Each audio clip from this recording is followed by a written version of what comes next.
Bonjour peuple de Dieu, ce matin nous parlerons de la marche dans la vérité. Marcher dans la vérité, c'est marcher dans la lumière de Christ. Et Christ est en même temps Dieu et homme. Dans ce livre de Jean chapitre 1, à partir de son verset 1, la Bible dit qu'au commencement était la parole, et la parole était avec Dieu, et la parole était Dieu. Jésus, pour se faire homme, est venu dans ce monde, et Marie a conçu Jésus selon l'Esprit de Dieu, et Jésus est venu dans ce monde comme un homme, chair et de sang, comme nous autres. Et Jésus, donc, homme, a habité au milieu de nous, nous a donné le modèle à suivre. Quand on parle donc de la marche dans la vérité, il s'agit de marcher selon les deux attributs de Christ. Premièrement, Jésus-Christ Dieu, et deuxièmement, Jésus-Christ homme. Pour marcher selon les principes de Jésus-Christ Dieu, nous devons d'abord saisir que l'homme naturel ne peut pas accomplir la nature de Dieu que Christ nous apporte. C'est pour cela qu'on parle de la nouvelle naissance. Chacun de nous doit accepter Christ, et quand tu le reçois comme Seigneur et Sauveur, alors tu enterres la nature humaine et tu reçois maintenant une nature immortelle, celle dans laquelle Christ peut résider. Et quand tu reçois donc l'Esprit de Dieu vient dans ton esprit et te donne des capacités illimitées qui te donnent de vivre comme Christ, d'être comme Christ. Comment a été Christ dans ce bas monde? La Bible dit qu'il était Dieu dans le livre de Philippiens chapitre 2, son verset 5. Mais il n'a pas regardé comme une proie arrachée d'être égal avec Dieu, mais s'est humilié lui-même jusqu'à mourir de la mort des maudits.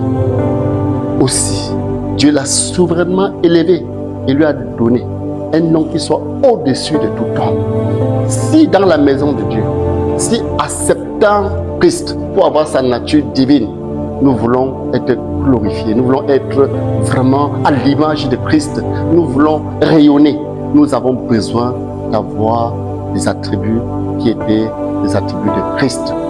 Nous pouvons regarder ces attributs dans 1 Corinthiens chapitre 13. La Bible dit que nous pouvons avoir le Saint-Esprit et parler de langue des hommes, langue des anges. Nous pouvons même vendre tout ce que nous avons comme bien et distribuer aux pauvres. Mais si nous n'avons pas la charité, nous ne sommes rien. On dit que la charité est patiente, elle est pleine de bonté. La charité n'est point envieuse, la charité ne se vante point, elle ne s'enfle point d'orgueil, elle ne se vante point. Elle ne fait rien de malhonnête, elle ne cherche point son intérêt, elle ne s'irrite point, elle ne soupçonne point le mal, elle ne se réjouit point de l'injustice. Vous voyez, tout ce que Christ avait en lui, si nous avons tous ces attributs en nous, et nous pouvons vraiment dire que nous sommes des hommes, mais nous fonctionnons à l'image de Dieu. La Bible dit qu'il y a trois choses qui demeurent. Il y a la foi, il y a l'espérance, il y a l'amour, il y a la charité. Si nous percevons, si nous vivons de cette manière dans ce monde, on dit que nous marchons dans la vérité. Nous marchons sur les traces de Christ. Mais nous allons regarder aussi une autre partie. On dit que le Verbe s'est fait chair. Ça veut dire que Jésus est venu sous la forme d'un homme. Il est venu sous la forme charnelle. Il a habité au milieu de nous. Et ça nous renvoie à la parole de Dieu. Parce que la parole de Dieu est manifeste. Les choses invisibles appartiennent à Dieu, mais les choses visibles nous appartiennent. La parole de Dieu est bien lisible. Nous devons donc aussi marcher selon la parole de Dieu. C'est là, frère, où il y a tellement de controverses. Déjà dans le livre de Luc, chapitre 2, quand Simon est entré dans le temple et qu'il a apporté l'enfant Jésus, il a dit, Seigneur, laisse ton serviteur aller en paix, car mes yeux ont vu ton salut. Le salut de Dieu. Et il a ajouté, Cet enfant sera le sujet de beaucoup de controverses. Et à toi, Marie, une épée te percera le cœur. Simon, par prophétie, annonçait déjà ce que la parole de Dieu devait apporter dans le monde. Nous avons commencé à lire la parole de Dieu, mais beaucoup lisent dans la chair. Beaucoup lisent sans esprit de Dieu. Sans nature de Dieu, nous ne pouvons pas comprendre les Écritures. C'est pour cela qu'il y a beaucoup d'interprétations aujourd'hui.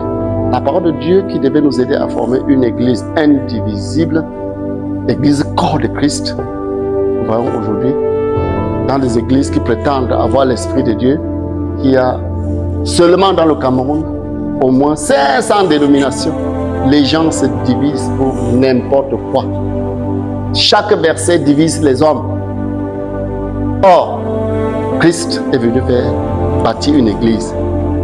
La Bible dit que tout est pur pour ceux qui sont purs. Mais comme les hommes vont vers Christ sans aucune pureté, ils profitent de la parole de Dieu pour se diaboliser, pour se déchirer les uns les autres, pour se haïr les uns les autres. Et frère, marcher dans la vérité devient quelque chose d'inaccessible pour plusieurs personnes. Mais le secret de la marche dans la vérité, c'est vraiment saisir la nature de Dieu, qui est l'amour illimité. Et c'est cet amour habite en nous, nous allons pouvoir marcher dans la vérité. Frères, ce matin, nous croyons que nous, pour tous ceux qui veulent marcher dans la vérité, ils ont compris le principe. Le principe, c'est vraiment dépasser la nature humaine et épouser la nature de Christ.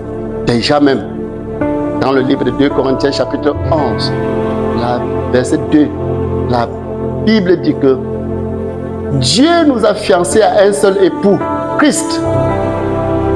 Et chacun de nous est épouse de Christ.